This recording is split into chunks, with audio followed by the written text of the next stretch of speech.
Welcome to The Cinematologists. I'm Dr. Dario Linares, and with me as always is Dr. Neil Fox. Neil, we're here in Jam Records again. We are, and so far you have observed that I have refrained from buying any records. I know, I don't know how you do it, with this, your collection of vinyl and all of this stuff around us. It must be really, really tough to kind of not get your wallet out and slap the dollars down. If there was anything in the wallet, it would be fine. Although it is the end of the month, isn't it? It is, yeah, that's true. Although I'm tempted by the Deliverance soundtrack. Yeah, I've just seen that. So how much was that? £7? £7. Seems like a genuine bargain. So, Neil, while I've been touring Central Europe, you've been slaving away in the cinematologist cause at the Port Eliot Festival. So I'm not a festival person at all. There's too many people and not enough toilets. So why should I go to the Port Eliot Festival next year? What is it? Well, they really consider it with their toilets. There's lots of them, and they're posh for festival toilets. Okay. It's a literary and arts festival and music festival. It's a really interesting place. It's set in a beautiful country house in sort of southeast Cornwall. Beautiful grounds, beautiful gardens, right on the estuary. Not sure what the river is, but it's the one that kind of flows sort of into Plymouth, and it's a beautiful estuary. So they do sort of wild swimming. It's very Guardian boutique kind of festival, and it's basically it's put on by sort of the Lord and Lady of the Manor, and they put on this festival every year. So it's got that kind of feel of it's very eclectic. There's lots of things going on. It's very good for the family, but it's mainly kind of authors and writers. Sure. of all different kinds. So political. It's quite a political festival. There's a lot of kind of sort of talks about political and politics and political books and things like that. So and we were asked to do an awful lot of. You were asked to do a lot of interviews there with various different things. So we've got kind of like 2 podcasts lined up for this, haven't we? Yeah, we were invited to do the podcast there, and I was introducing interviewing a friend of ours, Mark Jenkin, whose film Bronco's House is kind of just about to come out, and we're going to look at that in a future episode, probably next year.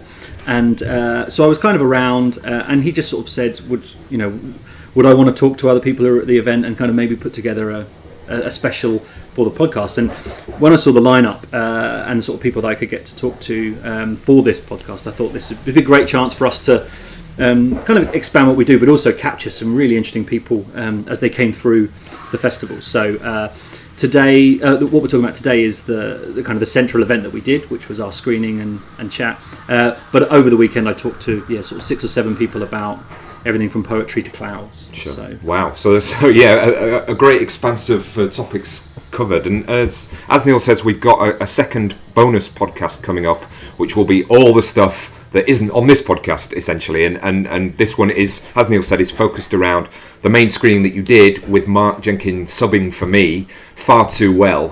He got there. He got there in the end. But what was the film? The film was John Boorman's Point Blank. Which when we were putting together the film for the festival, they said, what do we want to show? And I thought maybe show something that had a kind of very, very loose, tenuous Cornish connection. But a lot of the kind of the good films were stuff that's always been seen, like Straw Dogs, or that was a bit too long. So I sort of said, what do you think your audience is? And they said that probably the kind of American New Wave, sort of 70s stuff. And I thought, well, a lot of that stuff has been seen a lot. And then, because I've been thinking about Point Blank a lot, I suggested that film because I think it's a very, very interesting film.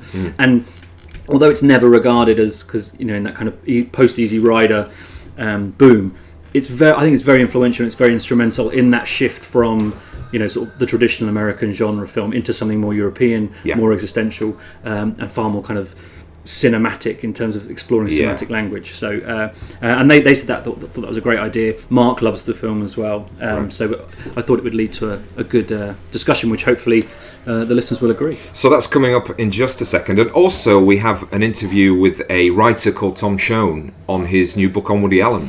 Yeah, so that was one of the things I was most looking forward to, was talking to him about that, because as we'll talk about later, it kind of tied in with something that we wanted to talk about anyway. Yep.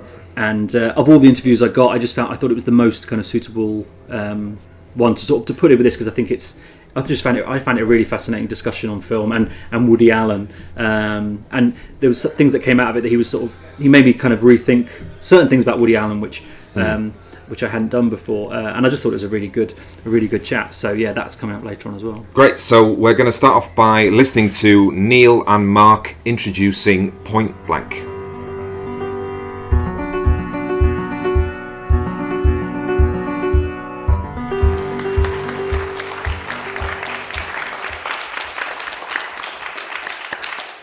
Thank you very much. Welcome to The Cinematologists. My name is Dr. Neil Fox. I'm a writer and academic, and I'm one of the cinematologists that is responsible for this podcast and film club based currently out of Falmouth University. I'm normally with a colleague called Dr. Dario Linares, but he's in Croatia. So it's me and Mark Jenkin, who I talked with earlier about his film making in this very room. So thanks for joining me, Mark. Thanks for the invite. Cool. So the way it works is we are going to introduce the film, then we're going to watch the film, and then all together we're hopefully going to talk about it. And what we hope that comes out of it is that the cinematologist is everybody who's here to watch the film. It's not just us kind of lecturing you about why this film's great, what we think of it. It's kind of trying to capture a response to the film from people who watch it on a bigger screen. So at the end of the screening, there'll be a mic that will go around that will just kind of record people's responses, and we'll just have a chat about what people think of it, whether they like it, whether they hated it, what they liked about it. Has anyone seen this film before? No. Does anyone know this film? A long time ago. Does anyone know Lee Marvin? Yeah? Cool. Okay. So, Mark hasn't done this before, so I keep looking at him and he's like, I don't know what I'm supposed to say. I'll just keep going. I'll respond to you. You respond to me. Yeah. So, we're screening Point Blank, which is from 1967. It's directed by John Boorman, and it stars Lee Marvin.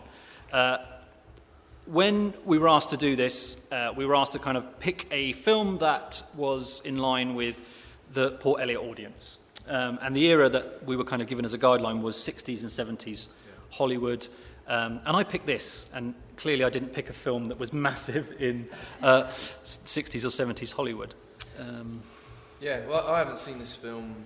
Well, I haven't seen this. I've watched this film for the second time about 6 months ago. And I did plan on watching it before we did this event, but then I decided I'd watch it here and now with an audience. I watched this years ago, probably maybe 20 years ago, maybe not quite that long ago, and I remember it.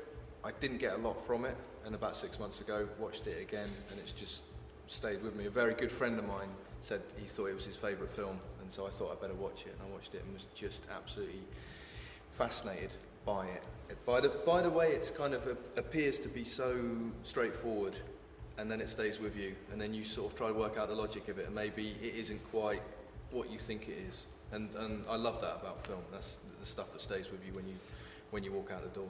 Yeah, it's definitely a film that stayed with me. It would be, and the reason I picked it is because it is one of my favourite films. It would be in my top three probably. And Lee Marvin is one of my all-time kind of cinematic heroes. And there isn't a better film with Lee Marvin than this film. The film is extraordinary. Do you think this is the most Lee Marvin has been in a Lee Marvin film? I think this is ultimate Lee Marvin. Yeah, this is Lee Marvin max. Yeah. Everything else is. What's interesting is that John Boorman calls this a portrait of Lee Marvin. So they became friends. Lee Marvin, I don't know how much you know about him, but he fought in World War II and in the Pacific. And he later made a film with John Boorman called Hell in the Pacific, which was him and Toshiro Mifune for 2 hours kind of going at it on a Pacific island. It's brilliant, but it's quite mad.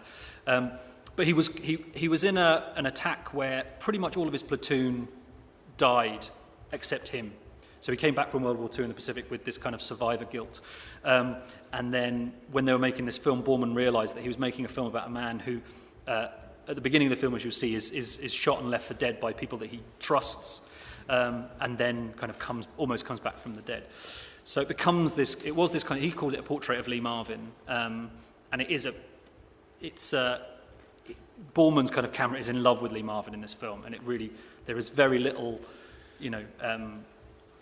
there's very little else other than this presence on the screen. You probably know a lot more about this film than me. And it was very collaborative, wasn't it, between the two of them? It was Lee Marvin had a huge influence on the way the film went. And I mean, it's based on a short story, right? Donald Westlake, Richard Stark short story. Yeah. So.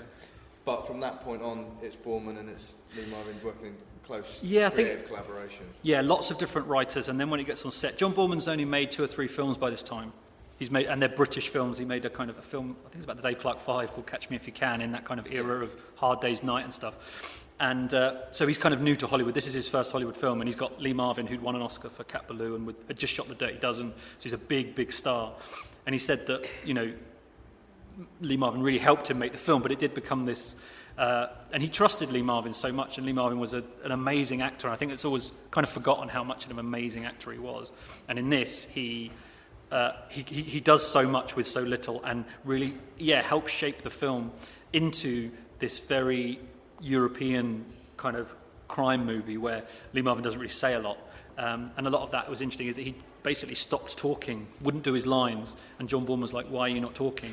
And then realising that by Lee Marvin not saying anything, but the other actors carrying on, something incredibly powerful was happening. So it was this great partnership.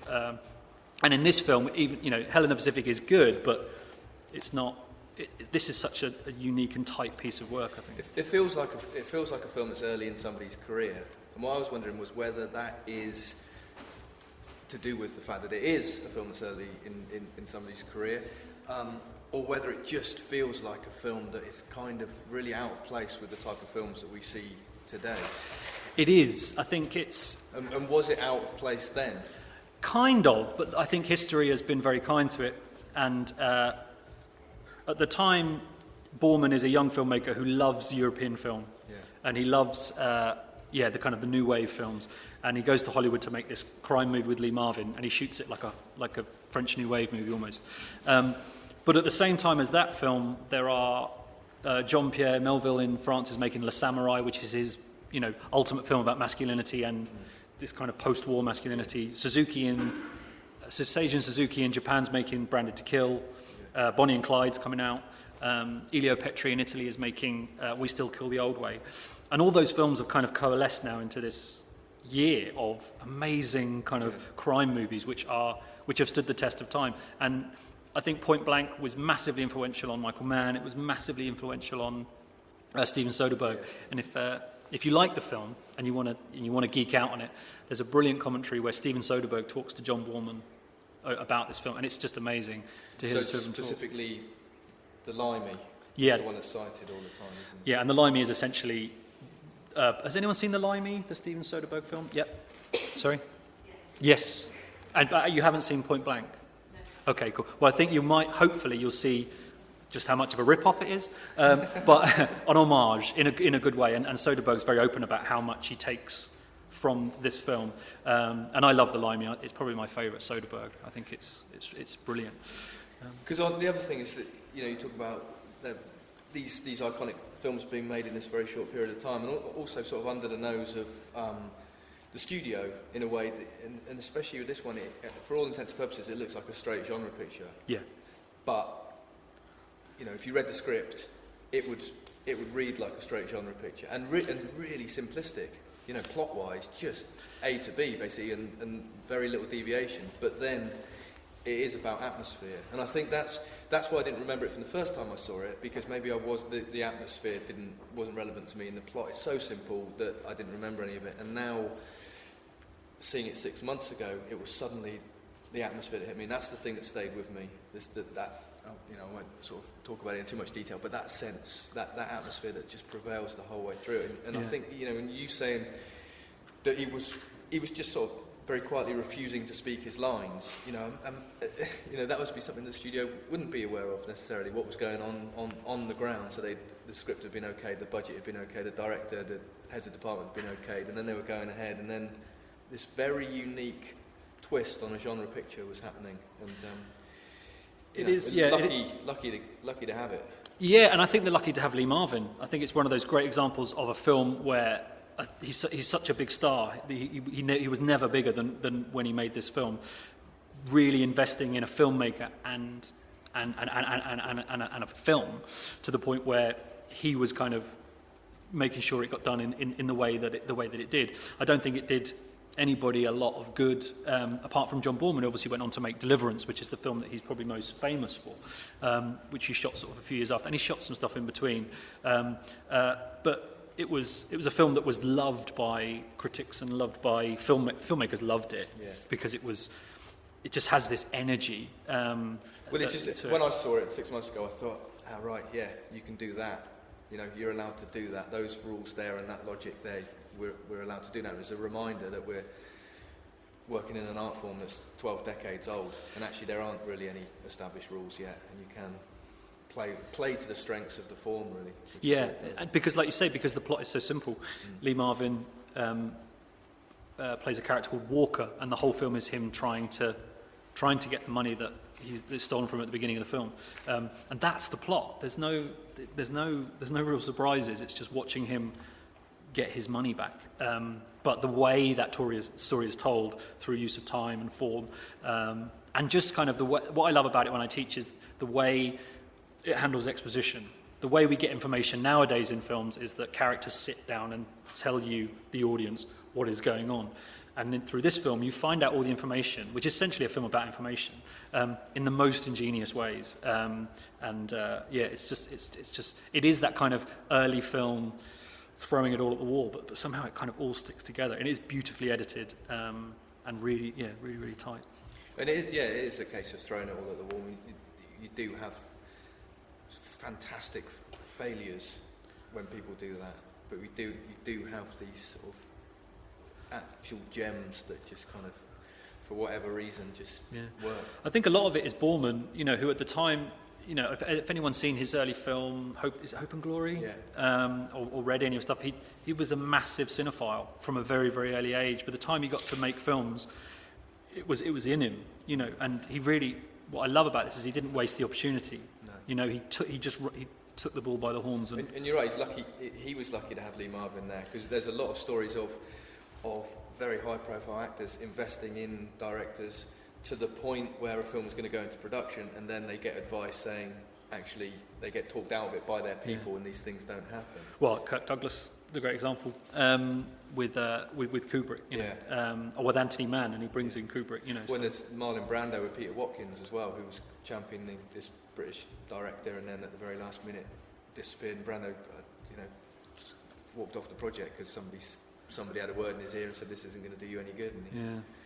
But thankfully Lee Marvin, had he been friends with Boorman from when they met shooting The Dirty Dozen? Well, when Lee Marvin was shooting The Dirty Dozen in England, and it was a friendship, which, and the result, I think the greatest result of that friendship is this film. So let's watch it and then talk about it afterwards. So let's watch Point Blank.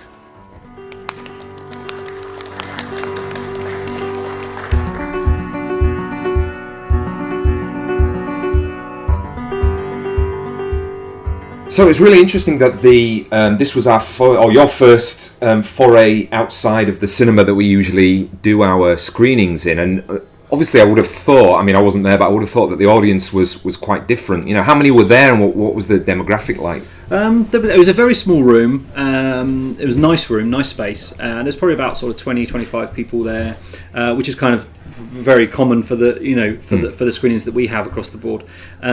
But it was very different, obviously, because ours is people that we cinephiles that we know locally and students, and this was a couple of people who were really interested in seeing the film for various reasons, but not necessarily cinephiles or film fans, sure. To the same extent, but just curious people, and then sort of two or three just people who'd obviously just seen it in the programme, right, and wandered in. Rocked up, which is kind of the festival. That's the way at festivals, and I think that's what you do. You kind of think, oh, this looks quite interesting. The cinematologists present Point Blank. It's like, well, what could that even, what would it be? But people were very generous, so they were.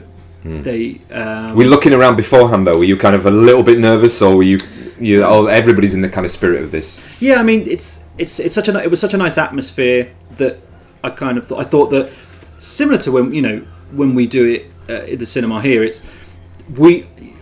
I could talk about this film for hours, so worst comes to the worst, it's just myself and Mark talking, and hopefully the people there get something out of it. You never really know if anyone's going to contribute, and we've had moments, particularly after we screen Stray Dogs, where you not Stray Dogs, what's it called? Goodbye Dragon Inn. Goodbye Dragon Inn. Yeah.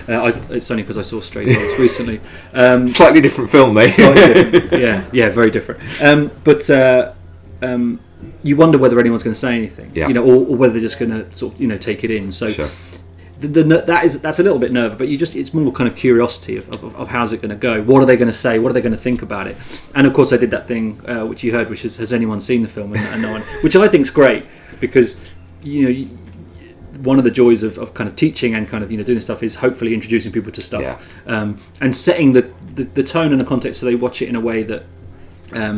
They might be a bit unexpected for them. I don't want to sound too snobby, but you hope that they get something out of the experience. Well, I mean, I think, but our whole kind of philosophy in inverted commas is that we're trying to open up the possibility that cinema is beyond what is the mainstream fare that people get today. And if you are already a cinephile, or you are a film student, then you're probably gonna go and look out maybe on Mubi or Cuz on demand, or go to a cinema that isn't a mainstream one, find art house or limited release films. But to be able to sort of branch that out as much as possible is the thing that we're always trying to do, really. Yeah, and it's something that we've had in mind since day one. Is can we get it on the road? Can we get it into spaces other than the university? And so it was really interesting to see it just to turn up. With the screen, talk about the film, and then put it, and see what people made of it. Yeah. And it was it was nice, not to give too much away, but it was nice that the audience was very different, but it still worked as a kind of basic idea. So it sort of gave me hope that there is scope to do this on the road a lot more. And our friend Mr. Jenkin, he took a little bit of time to get going, but was then superb. And Mark, if you're listening, keep making films, because don't start podcasting, because my job might be in jeopardy. But in all seriousness, he kind of uses his filmmaker background, but he's able to transition that into a real sort of critical sensibility, I think. Yeah, he's a filmmaker that I've known for a long time, even before I sort of came down to his part of the world, through the festival I used to run, and I've always found him a filmmaker in the kind of filmmaker we like, someone who is critical, who is a student of cinema, and is serious about it. Not serious as in kind of lectury, preachery, but takes it seriously and finds value in the form, and an exploration of the form, and he's interested in beyond what lens was used. He has a real interest in the form, and also he's totally uninterested in kind of mainstream commercialism. In a way, it makes him make certain kinds of films which are, they're perhaps, you could argue, more difficult, slightly more cerebral, but also he's not contained by that idea of this has got to be for this certain demographic and that kind of thing. So that freedom then suddenly allows him to make any kind of film that he wants to make, or be cinematic for its own sake. Yeah, but what because I saw Bronco's House just before the festival, because I was talking to him about it. But it's alive, it's alive with cinema. And the conversation, having the conversation with him about Point Blank was similar to our conversation. He gets very excited about film, and I think that's quite rare. We sort of talk about the podcast we listen to, and a lot of the questions people get is the difficulties of making stuff, and it's rare to actually hear filmmakers just espouse on just the joy of cinema and making films and kind of communicating in that way. So it was once he realised that he could just sort of talk, and I did. We didn't do a lot of prep, and I did kind of land it on him, just like. Say something. Say something, Mark. Yeah. He's kind of like, am I supposed to say something here? But once he warmed up, it was really interesting. And after the film, he had some really great stuff to say. Cool. So, on a kind of tenuous segue, we'll move over to somebody who doesn't have any problems getting films out there, obviously, if you look at his career. And we have Neil's interview with Tom Shone at Port Eliot on his book, which is entitled Woody Allen, A Retrospective. So, we'll play that now.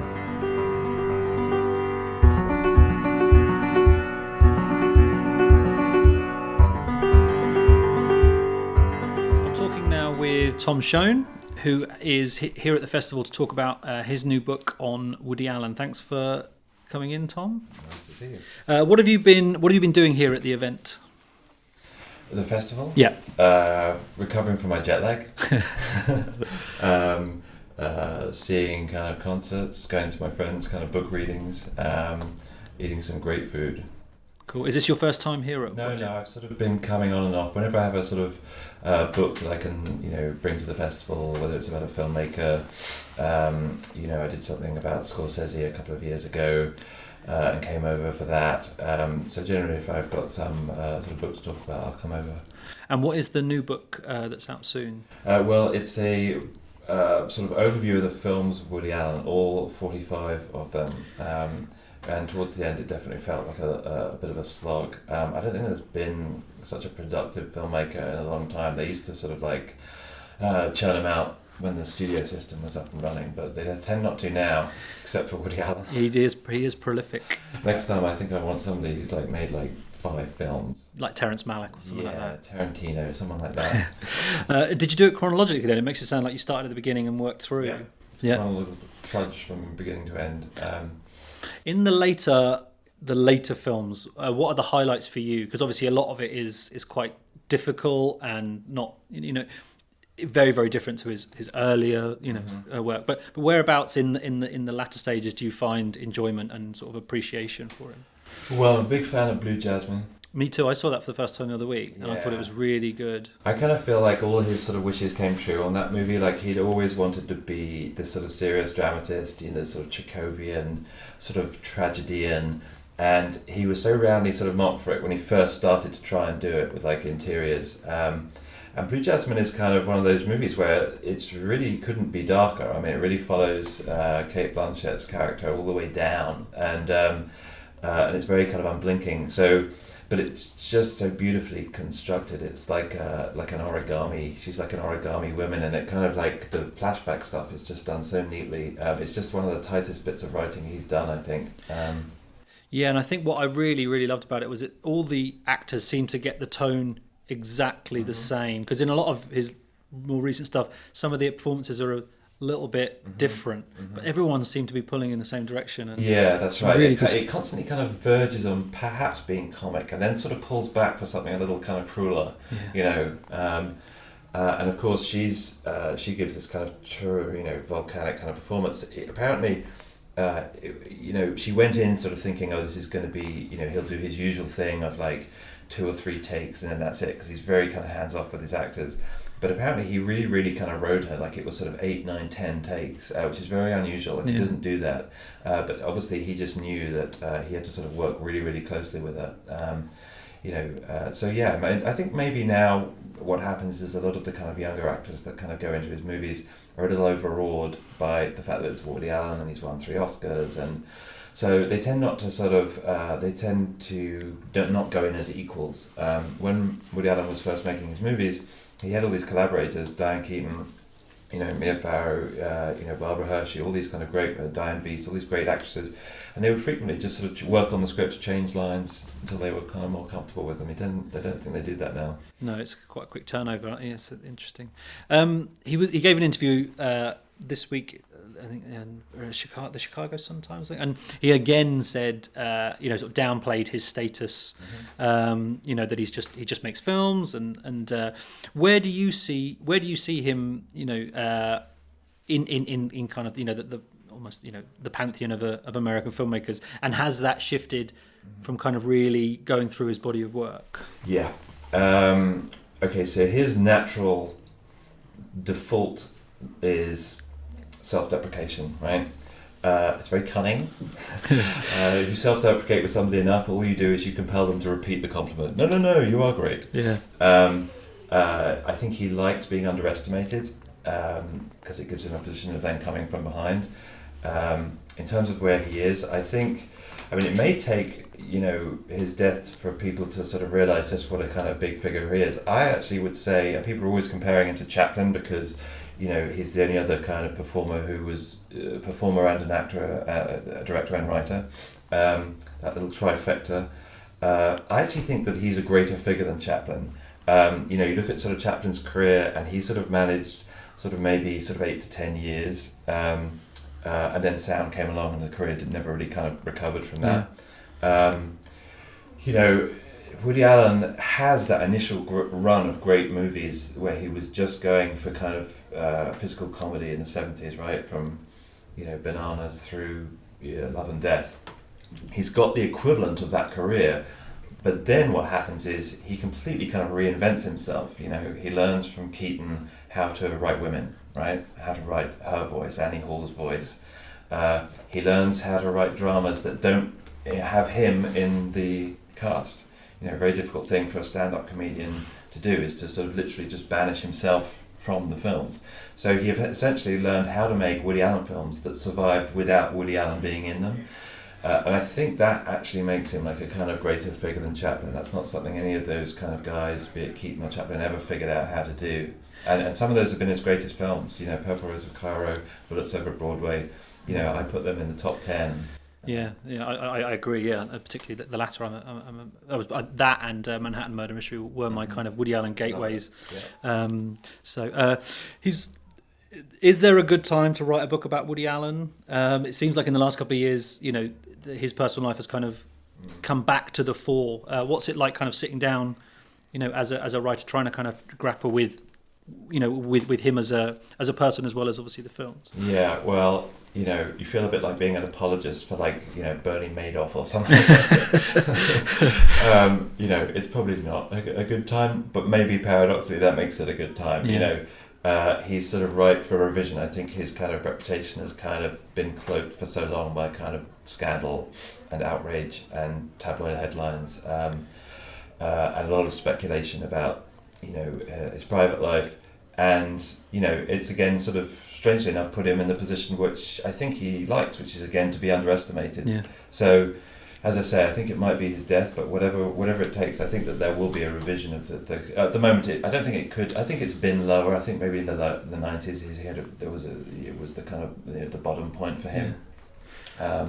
But yeah, no, certainly you kind of approach Woody Allen through this kind of like sulphurous cloud of kind of of scandal these days. And it's interesting with the Chaplin thing, what you're saying, because obviously Chaplin has similar kind of scandals, withdraws very much, and Woody Allen just keeps similar going. Careers. And also not just the fact that the scandals were to do with kind of romantic relationships with younger women, which is what they have in common, but also Chaplin ends up in Switzerland, essentially repairing and retiring, and spending the sort of twilight of his career in Europe. And while Allen hasn't really been exiled to the same degree, nonetheless, the funding kind of fell out of his films in America around about the time of Match Point, which is why he made Match Point in England, right? Yeah. Just because it was originally going to be in Long Island. So he just changed the location, the BBC gave him the funding, and off he went. And then that sort of opened this whole new chapter where, he's going to sort of foreign cities and getting funding from those cities to make the movies. It's very similar in a way. He's sort of found refuge in Europe, just like Chaplin did. Interesting, yeah. A couple of questions to end on. One is, what's it like writing a book about a filmmaker and there's at least another 2 or 3 films coming straight down the line. I mean, there's one out. I mean, does the book cover Irrational Man? Yeah, I managed to get Irrational Man in. I asked them if I could see that, and they sort of let me into a screening, and I actually saw it in Alan's screening room up in Upper East Side in Manhattan. This kind of very sort of luxe place, which I was very pleased to see it there. So yeah, I mean, I wish you could maybe stop, because then the book would be up to date for a little bit longer. But like next year, it's going to be out of date because they've got a new movie out. You can sort of chase the tail, sort of endlessly with that. But slow down. Cool.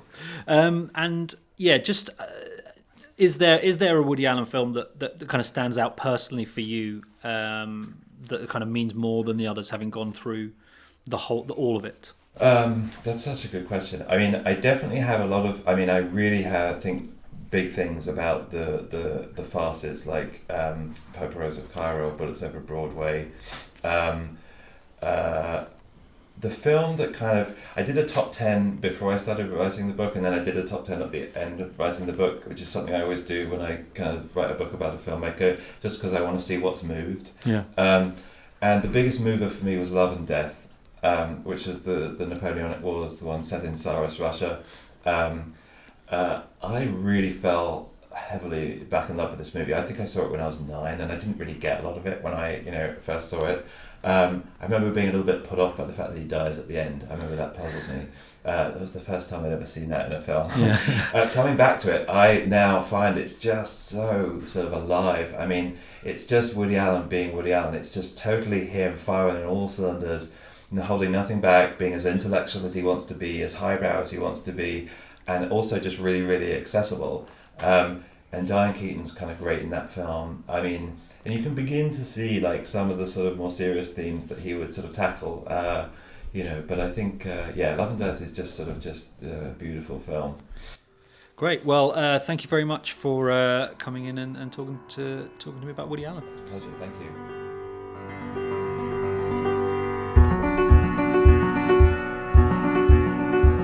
Okay, so I was really looking forward to listening to Tom speak, because I'd written a piece earlier on in the year on Woody Allen as a kind of user of cinema as a sort of time travel device, and the way that he uses the filmmaking process, the editing process, to kind of jump through time with his characters, but also in terms of context. And we're both big Woody Allen fans, and it at times you feel like you do have to defend Woody Allen for various reasons, and he is a sort of polarising filmmaker. He does have really big champions, but then a lot of detractors for various reasons.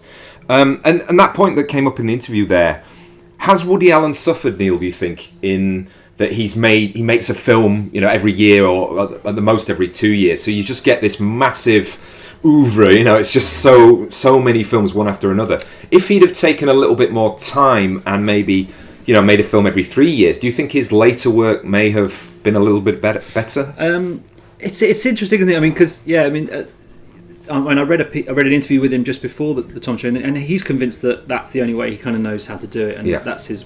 But I think because we're living in the moment, it's very difficult to stand outside of it, And I think if you look at, he will have made more films than most of the filmmakers that he's regarded. Just the sheer volume is bigger, but when we look back at Billy Wilder, because it's in the past, we don't really talk about the later stuff. We don't really talk about Buddy Buddy. We talk about Double Indemnity, something like that. We talk about the bodywork because we're at a distance from it, and the lesser stuff, it kind of drops away. It's the same with Hitchcock as well, because then you can say was Hitchcock's early career, sort of British period, and then into the sort of classic, Vertigo, Psycho, Rear Window period, and then the end is just sort of don't even go there. No one talks about family plot. No one really talks about stage fright in the middle. That kind of the pre North by Northwest kind of stream through. So I think that time will be quite kind to Woody Allen as a filmmaker, but at the moment it's very patchy at best. But then I saw Blue Jasmine recently. I thought it was absolutely superb. I thought it was the best thing he's done in a long time, and I think I gave it the compliment that it didn't always feel like a Woody Allen film. Well, to me, he actually has made some good later period films, but there's been kind of like 3 poor ones and then a good one. So I do like Midnight in Paris. I do like Vicky Cristina Barcelona a lot, and I did like Blue Jasmine as well. And it's going to be interesting to see what what Irrational Man is going to be like in that sort of the up and downness of his career, I think. So and I just think I think that a lot of it is he is quite an enigma in this sense that he just churns them out, and all the stuff in his personal life, which constantly bubbles up, means that he's always just he's a target for conversation. There's very few filmmakers of his generation, and he doesn't really have many peers that work as consistently as he does. I want to come back. I'll come back to the whole personal life issue in a second, but just still on the longevity. Is there a sense in which that era of somebody who could have that kind of career is over now? Is just dead. You look at the sort of filmmakers today who are considered reasonably prolific. They are the big names still. Scorsese is still coming out with films quite regularly, but then you look at Paul Thomas Anderson. He's still sort of mid-career, but he hasn't made that many films. And maybe he might make another 8, 10, 12 maybe in his entire career. He's not going to make however many Woody Allen's made, 60, 70 films these days. Yeah, and I think look, Paul Thomas Anderson is kind of in that A slightly different filmmaker. No, but he falls in with that kind of Scorsese, Coppola. Yeah, that kind. That's true. But I think that there are filmmakers doing exactly what Woody Allen's doing. But I think the difference is they've come out at a time where they are kind of post that kind of cinema. So if you look at someone like Joe Swanberg, Alex Ross Perry, these American indie filmmakers churning out 1 or 2 films a year, producing other people's films, and have found a system for shooting stuff on film, getting it released in cinemas and on demand. They're working the system, but they're not culturally as important or as well known. Because they kind of post all that. Woody Allen was obviously a comedian, writer, and early on in his career he had hits and won Oscars and had culturally relevant films because cinema was more central to the cultural discussion.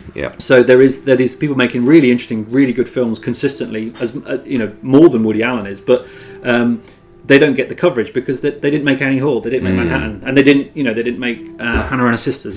So I think it is. I don't think anyone's going to have that career like he did, where he was so central to film at a certain time and then just keeps making films. And of course he's making a TV show now. He is, yeah. Is it for Amazon or something? Or for I think it's Amazon. Yeah, I don't even know what it's called, to me. I don't think he knows what it's called. Remiss of me to even research that, but maybe it hasn't got a title yet. I don't think it has. No, he was talking about it in the I think it's for the Chicago Tribune, the recent interview, which was very interesting. But yeah, he doesn't know what he's doing with that. He's just kind of he's just going to shoot, isn't he? As he always did, and he's going to say, okay, there's going to be 6 hours rather than an hour and a half. Yeah, which will be. It'll be fascinating to see, because he's always, it's with Woody Allen. I'm always interested to see what he's going to do next, and then as soon as it comes out of a festival and the press, then whether it's going to be any good, And it's very rare that the kind of the press response to a film that's been screened at a festival or whatever is different to what actually turns up.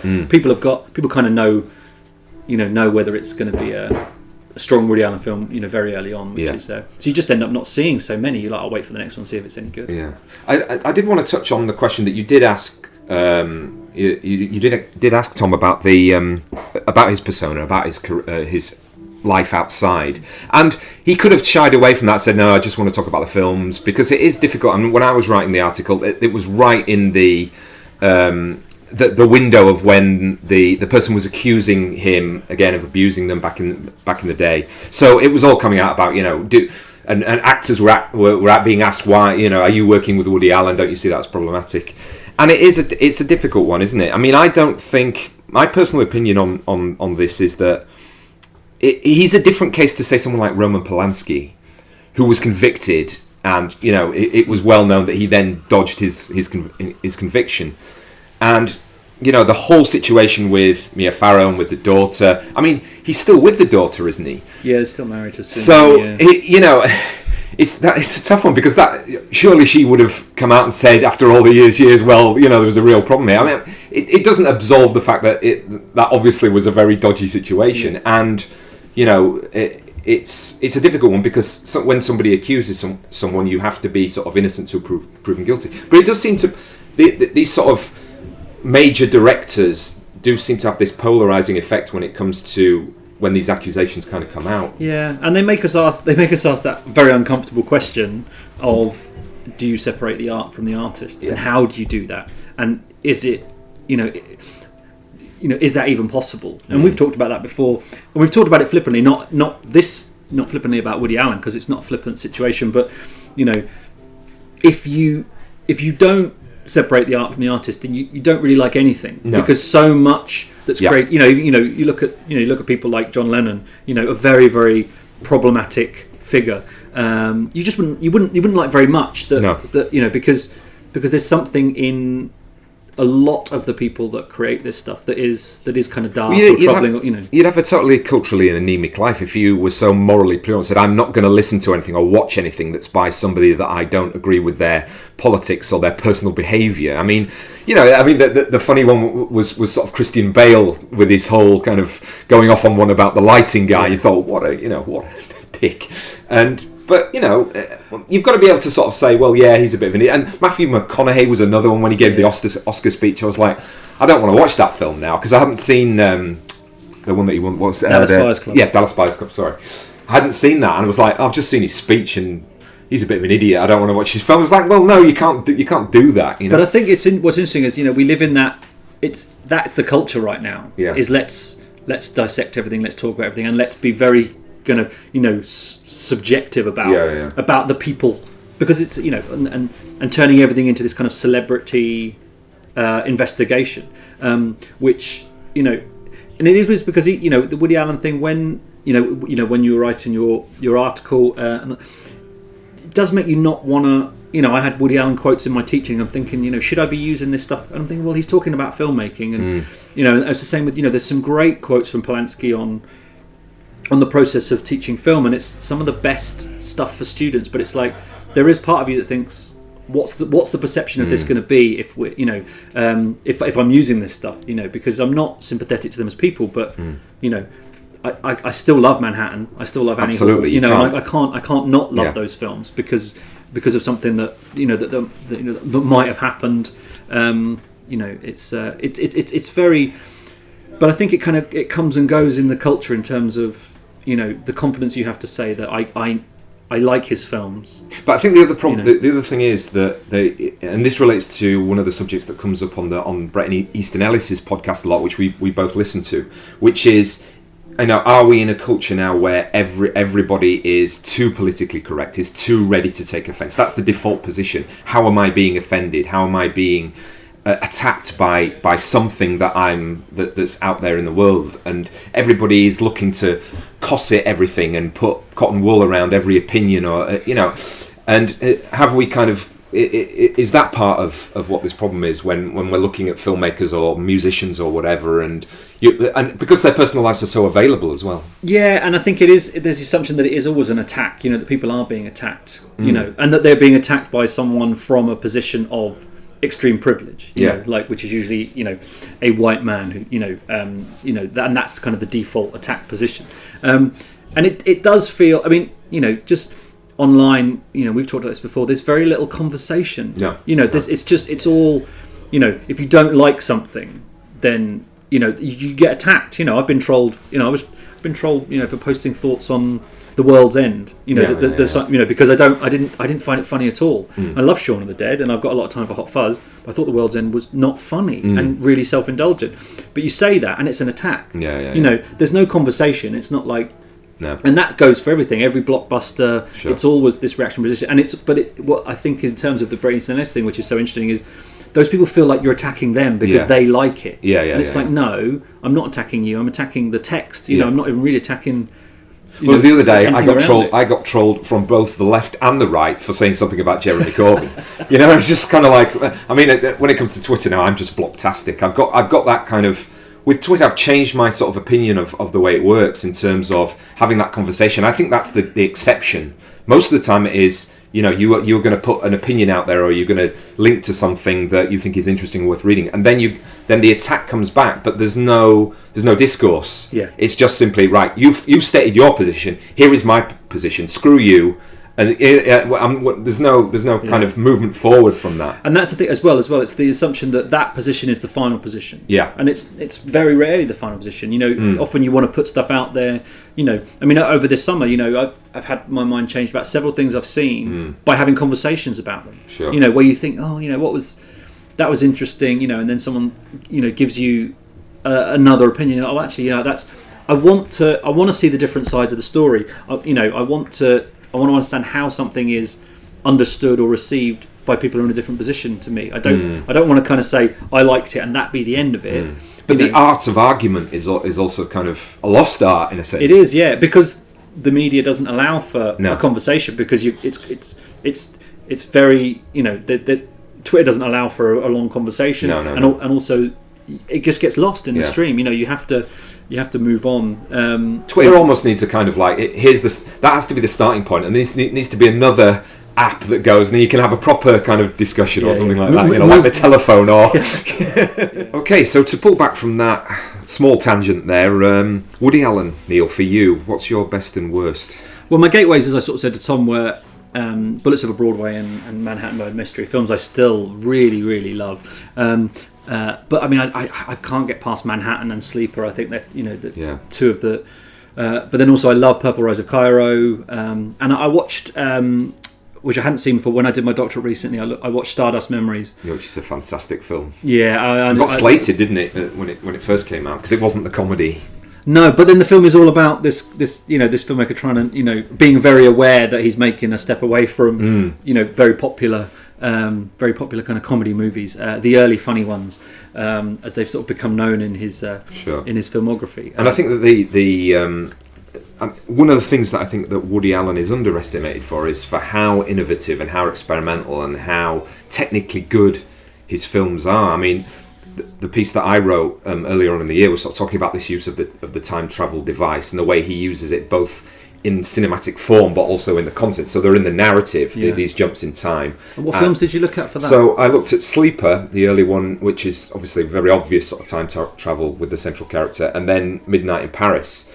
And I think that the way that he uses time travel and the possibilities of cinema as a kind of time travelling portal, it allows him then to explore the themes that he's interested in, like nostalgia, about relationships. I mean, how many of us would like to go back, if they're at the end of a relationship, take our partners back and say, this is why we were in love, or this is why we were arguing all the time, or I can't believe you're going out with that person, as he does in Annie Hall. So, these are sort of very clever cinematic ways of exploring the more sort of personal themes, I think, that he's interested in. But they also seem to be, kind of evidence of the fact that he's a writer first, and there is that sense in a lot of those films and some of his work that he's constantly kind of rewriting because he's not sure, he's scared of what's coming in the future, and it's safer to kind of go back and edit and kind of almost rewrite and shape in that narrative way a very kind of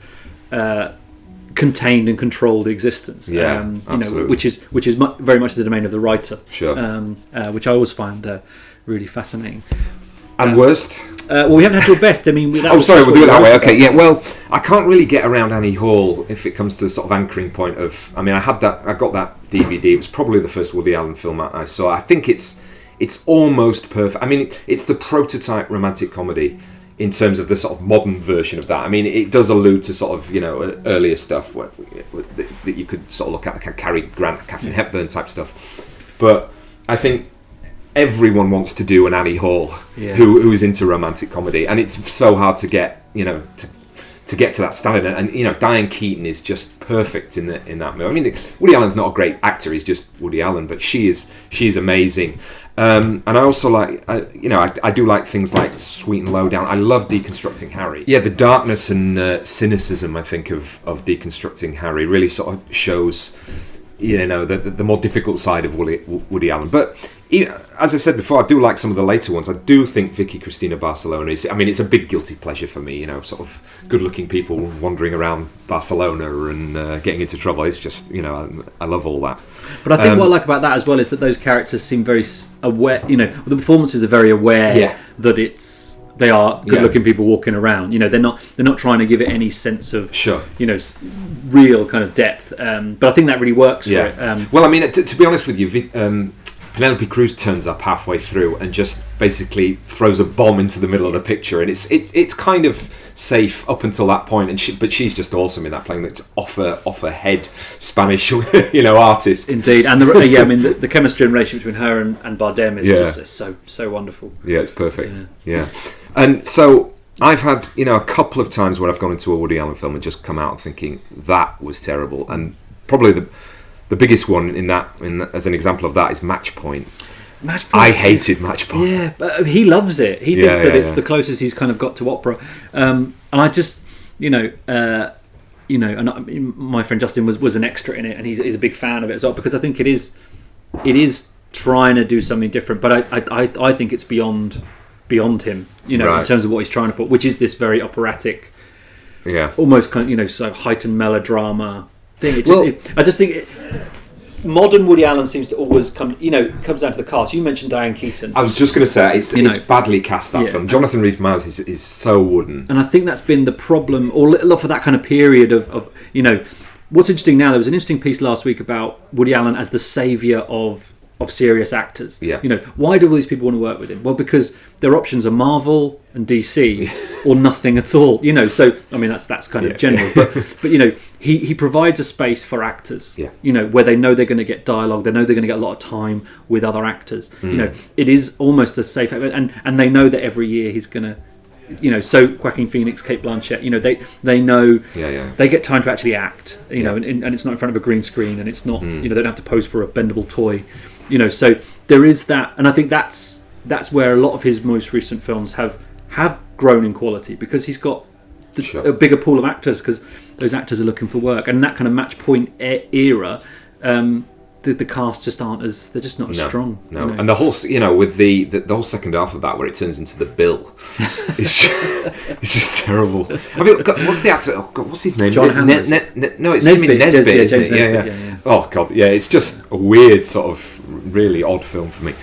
And you, what have you kind of turned your nose up at? It's weird because I didn't like anything else. That was the Jason Biggs one, right? But I kind of just really avoided a lot of the recent stuff because people just say it's so bad. You know, I quite liked the Larry David one. I can't remember what it's called though. I've got to remember. But I like Larry David. Research with Google. Well, yeah, but I couldn't have loved it that much because I can't remember the name of it. No. But I do try and avoid the stuff that people say. There was one after Match Point which was really. There's the Jade Scorpion one, which was terrible. Yeah, as well. that wasn't great. Yeah, no. I mean, I'm just because he's not a filmmaker that. I mean, you know, I've been more interested in watching his stuff recently because obviously, you know, you wrote that piece and then talking with Tom, you know, there is a lot on Netflix. You know, Radio Days, Hannah and Her Sisters, and you know things like Celebrity, which I can't remember. I remember really enjoying that. So there's the chance to kind of go back and see. And I think we'll probably do a screening of Woody Allen because they are short, and then we do want to talk about him again. So we might have to, you know, it might, because we've talked about it here. It might be a little bit down the road before we do a Woody Allen episode in its entirety. So we'll get off Woody Allen now, and we'll finish the podcast today by listening to the audience discussion that was after Neil's and Mark's screening of Point Blank. So here's that.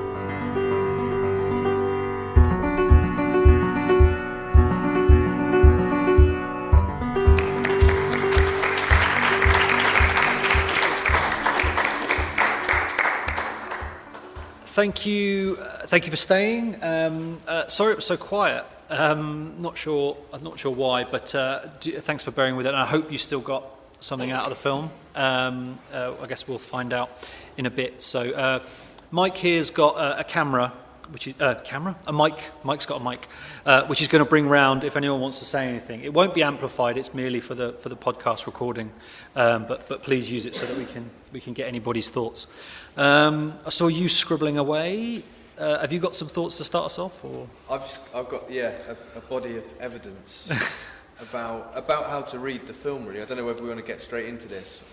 Well, yeah. I mean, kick us off with what you know with your thoughts, and then we'll see if people have agreed or. So there's a bit of discussion to be had about how to read the film, really, because in one way it is a straight A to B noir story, effectively. And because it is so simple, a lot of people have read a lot into that and tried to kind of decode what is actually going on and whether what we're seeing is actually bears any relation to reality. So what I did is I was just making, and very specifically I just started making some notes regarding Walker's state of health during the film. Okay. Whether he was alive, whether he was dead, whether he was in a transition. Okay. And that was my... Interesting. Yeah, because I mean that is one of the readings of the film that he dies on Alcatraz and everything is this kind of sort of fantasy really. That doesn't really occur. Which I picked up on the last time I saw it. But as I was watching it and really not building evidence for or against, but this time I was very much writing stuff down and whether there were little signals within the dialogue, within the visuals, within the logic and the progression of the story that should tell us that may tell us that he never actually gets out of that cell. That sort of when he gets shot at the beginning, and in fact we see it twice within 3 minutes. Yeah, exactly the same shot of him dying, as if, and it is like Boorman saying, this is important. Yeah. Once it's not important because it's under the title sequence, and in fact, we almost missed it partly because I went and sat over there, and people were leaving and stuff, and then that's the whole centre of the film is underneath the title, and then you see it again, and it's quite playful, I think. Have you come to a conclusion, or are you still? Yeah, I don't know whether there is a conclusion. As far as I'm concerned, yeah, he is. He died. The moment he dies isn't in the cell. The moment he dies is when he steps back into the shadow at the end, which is an amazing death sequence. I think he is. I think he's dead. There's so many lines in there, and the fact that the way he's portrayed in the film, that character, if you think about it in terms of that's him fantasizing about the way he's portrayed, and even down to all of the women want him in the film, even.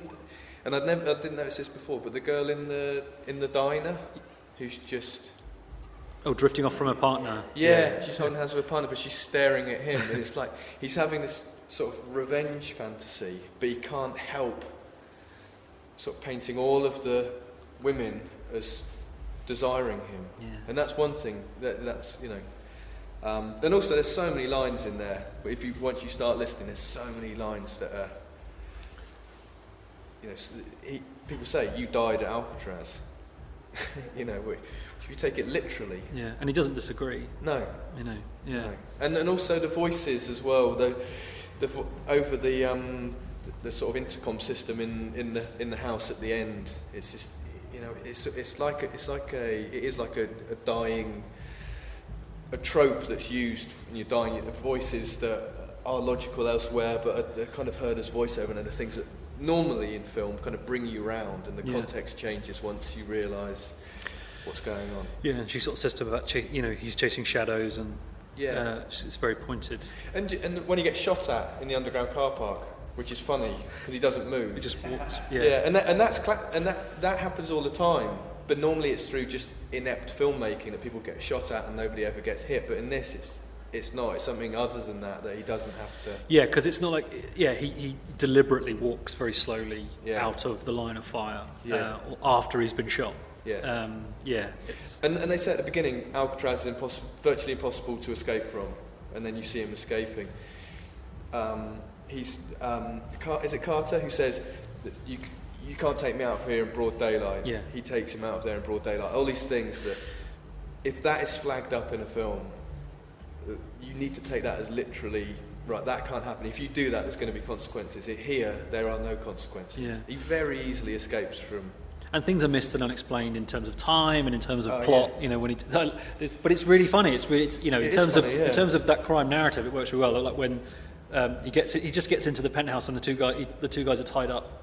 Yeah. And it's just like, oh, that's done then. But I think what I love about it is because it's Lee Marvin and because of the way he's portrayed in that film, it doesn't feel ridiculous. No. Because he's got such presence in that movie that he just drags you along with it. I think that's what I think anyway.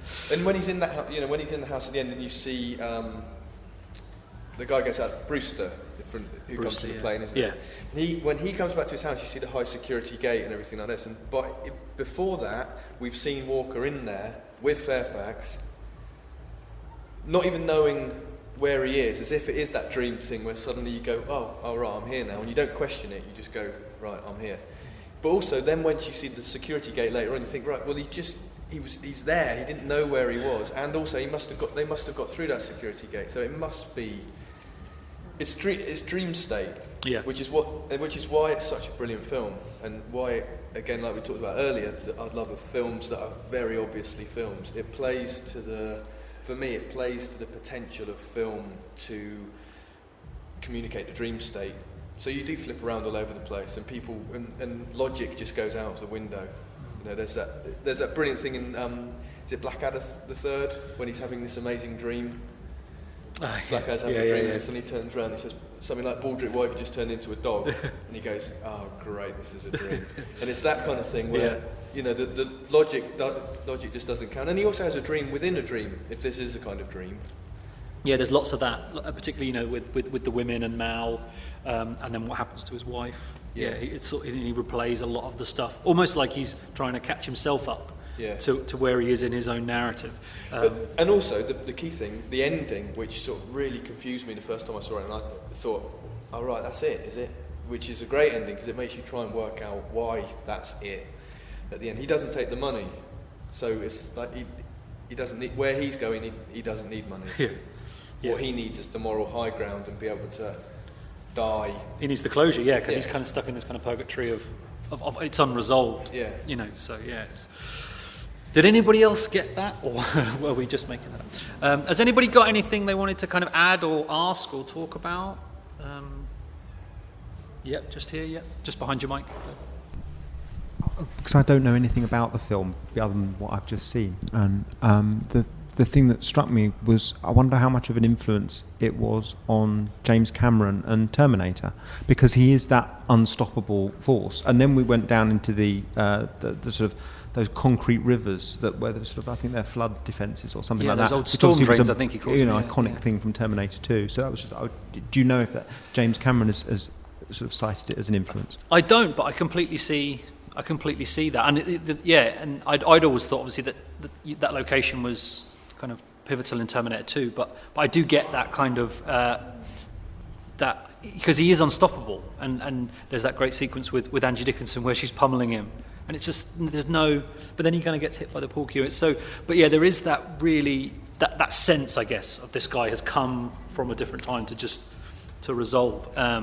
That's really interesting. I wonder. I'd like to look that up actually, because I think that. Well, it's like you said at the beginning. It is like a film that's loved by the filmmakers, and there are references in work subsequent to this. So I think, but direct lifts and kind of techniques and ways of doing stuff, definitely. Yeah. So and that's an interesting one. I haven't thought of that. Yeah. Just behind. Yeah. I think that's the yellowest film I've ever seen. Isn't it? It's like watching The Wizard of Oz. It's crazy in terms yellow. of its saturated colour. And it looks even more yellow because everything we watch now is blue. Oh, really? Yeah, a lot of digital projection and digitally shot films are very blue. And there's been a lot of quite detailed study about it, and so I think it does look even more yellow than it actually is because of that. Yeah, I mean, it's really interesting with what we're talking about, because I've always noticed how yellow it is. It's so yellow, but it's weird because it's kind of the sequences that are the most yellow are kind of traditionally sequences where you see a lot of red, particularly, and a lot of black, and it's just not there. But that impact is it kind of gets the same impact, sexual and kind of dangerous, from yellow. Which is quite extraordinary. The bit where he goes into the sister's bedroom and it starts off green because it's dark, and then the light switch flips on and everything floods yellow. And also she has a yellow dress, he has a yellow suit. They merge into the background. They're all one and the same thing. Mal's whole penthouse is kind of yellow. Yeah. The car park, there's lots of yellow in the car park. Even the telescope where he's scoping them out. And it is funny, isn't it, for something that's thought of as a film noir. That's a film jaune. Film jaune. Nice. Does anybody know if those colours are particularly relevant? Anyone in kind of psychoanalytic or afterlife experts? Are those particular colours associated with? I don't know. And because the green in Carter's as well is always really striking. When he goes to Carter's office after, it's so green, and the colour design is extraordinary. I'm glad someone noticed. It's not just me noticed how yellow it is. Well, the colour palette is kind of so luminous that it looks like scenes that aren't back projected are back projected. There's certain scenes that just look like. There was two with two faces coming right out. They look like they've been superimposed, badly superimposed. Yeah. Which kind of makes you think that they wouldn't have been. No. Yeah. And there were scenes that they wouldn't have needed to do that. No, I think the only kind of real visual effects is Mal's toppling from the... Yes. Which is clearly... Is it? Special effect. Yeah, it's a very special effect. So normally when I show that to students, they giggle at that part because it's so rudimentary as an effect. But there's no giggling. But I think within this film, it's all everything's so all over the place. I think that's very much part of it. Really. Yeah, I mean, because that whole bit where he topples has always felt like just a little bit unreal. in that way, but in that way that the whole film is unreal. Yeah. Because they're right by the thing and the light goes on and he kind of almost has to throw him off, Yeah. But he doesn't quite, then it unravels. It's really, really interesting kind of moment where you're like, it does, again, question what's real and what's not. So, cool. Thank you. Anyone else? Yep.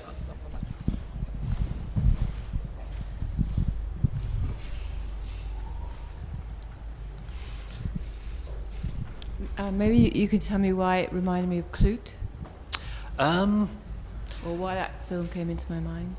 Why that film? What? Sorry. Why Clute came into my mind? I thought it was to do with the shadows, or something about the shadows of it all.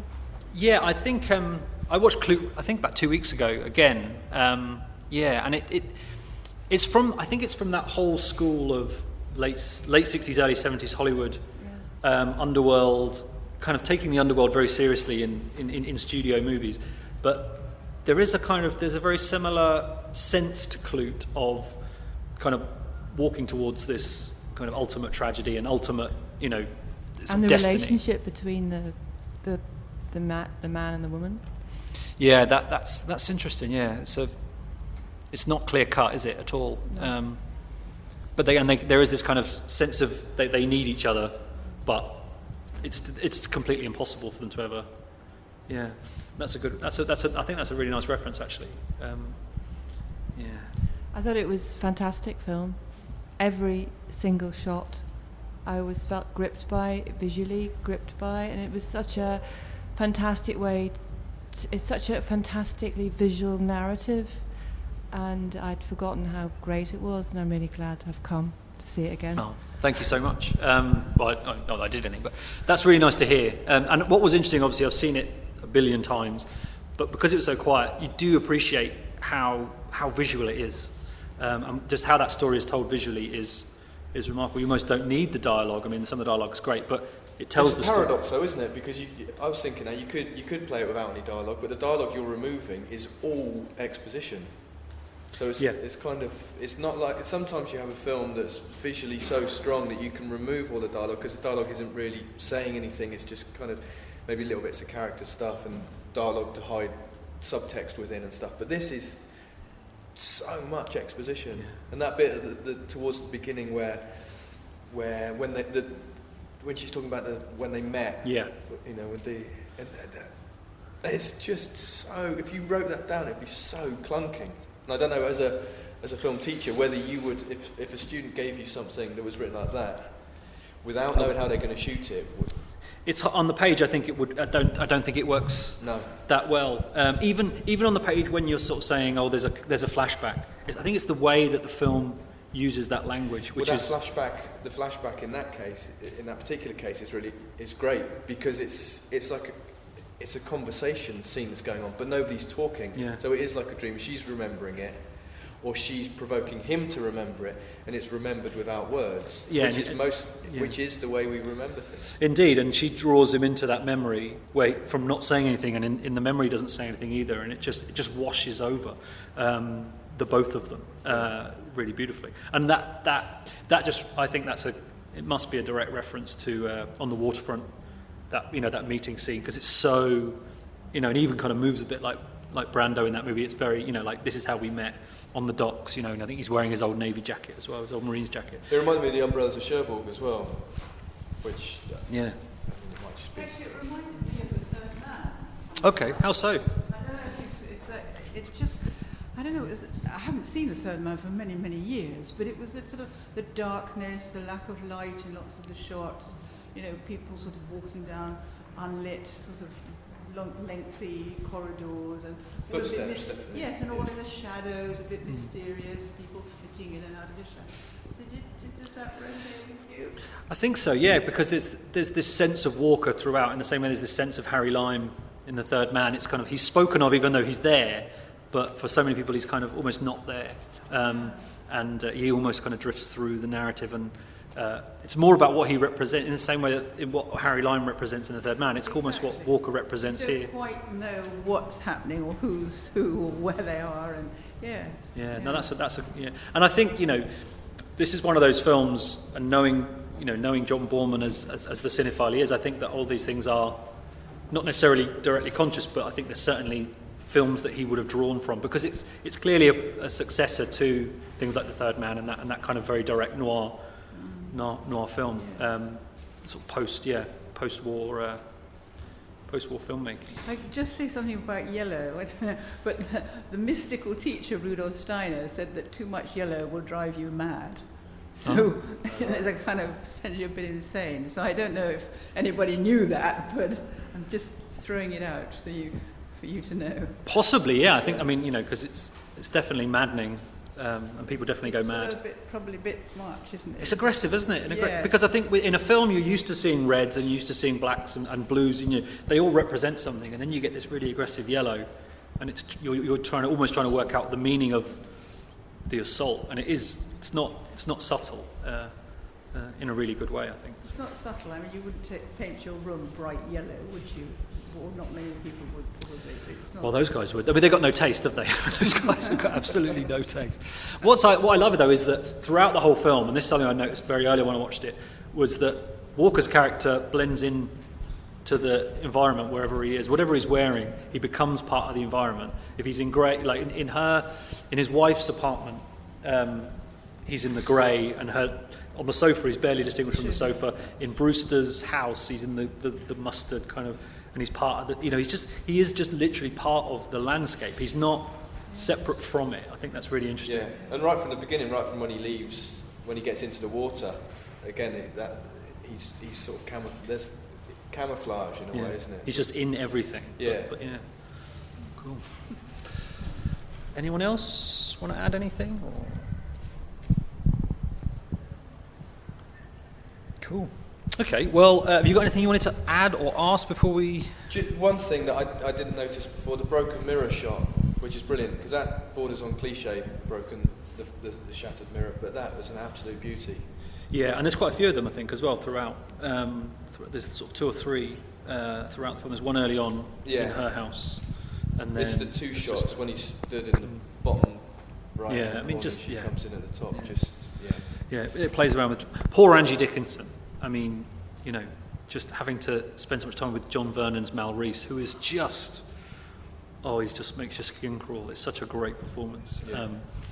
Yeah, and I think that's, I always feel really sorry for her in that scene where he sends her in, and she has to be close to him. He's so horrible. Okay, well, I guess we'll end it there then. So this will be going up as a podcast on the cinematologist.com. We're on Twitter at cinematologists. It's a monthly. We do 2 a month, and this is what we do. We just watch a movie and then talk about it out of Falmouth University. And hopefully this is the first time we've done it out, so we really appreciate you guys coming out and watching the film and kind of staying around to talk about it. Thank you, Mark, for stepping in and giving such great insight. Thank you. Thanks to my team of students who always record and edit our podcast. And thanks to you for coming out and watching Point Blank with us.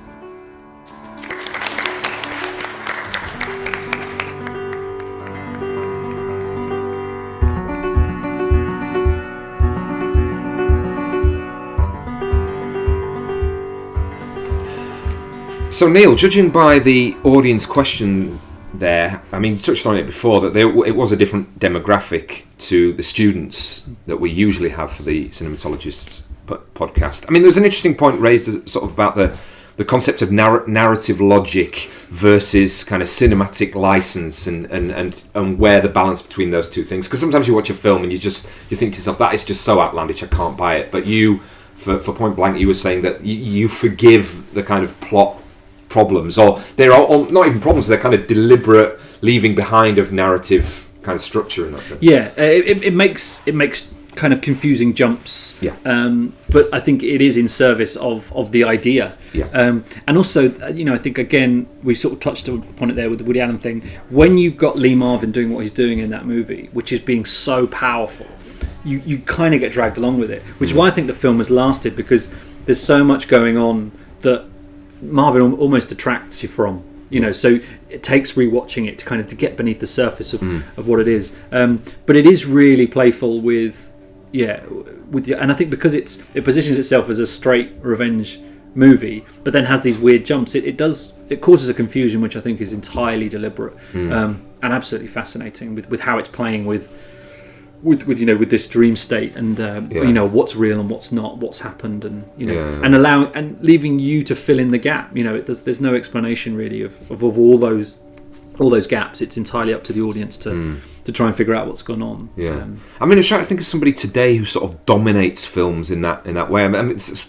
it is a different kind of actor entirely, but I think Daniel Day-Lewis in There Will Be Blood sort of dominated that film in a way that, in a similar kind of vein to the way that Lee Marvin does. Yeah, and I think that's a performance that I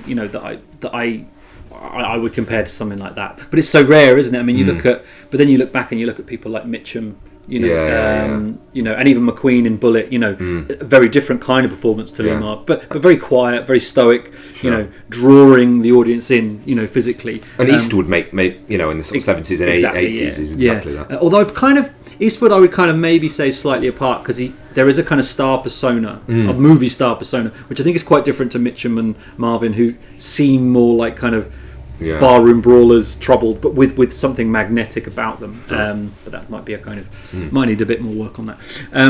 But and I think that's.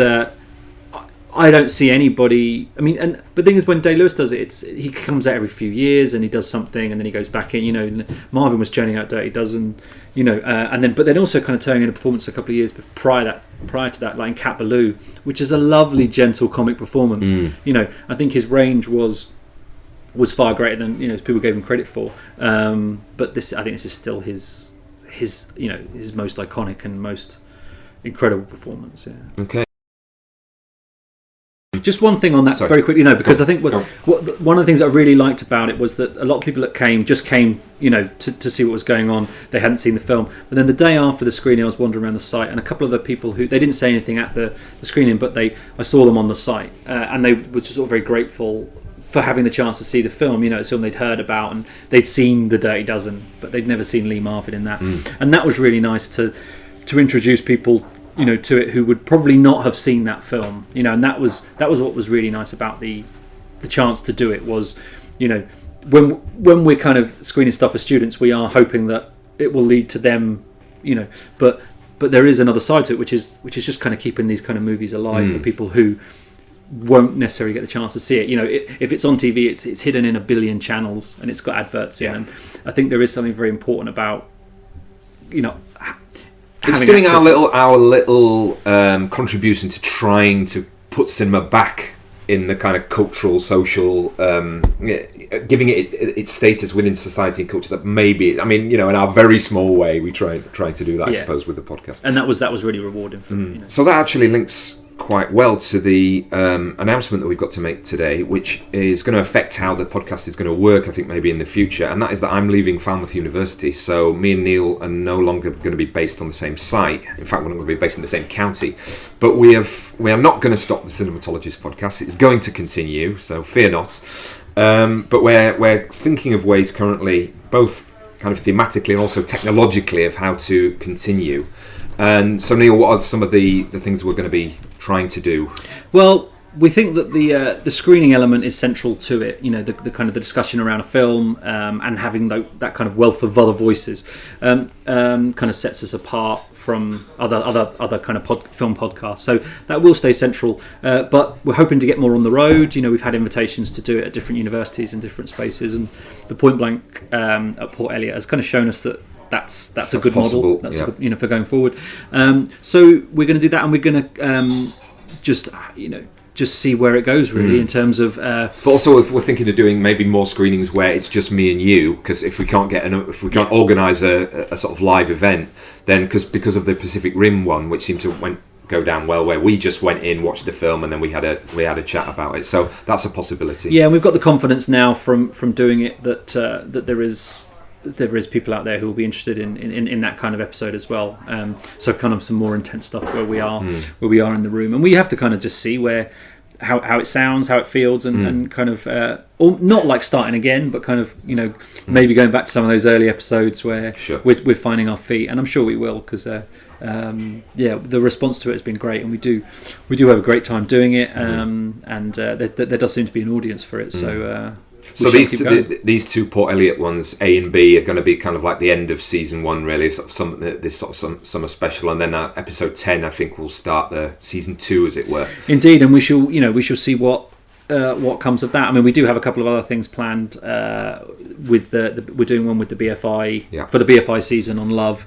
Don't give too much away. Well, that's a teaser. It's a little teaser. Yeah, we'll be doing a film around love. Yeah, and I'm very excited about that because it's a film that we both adore. Yep.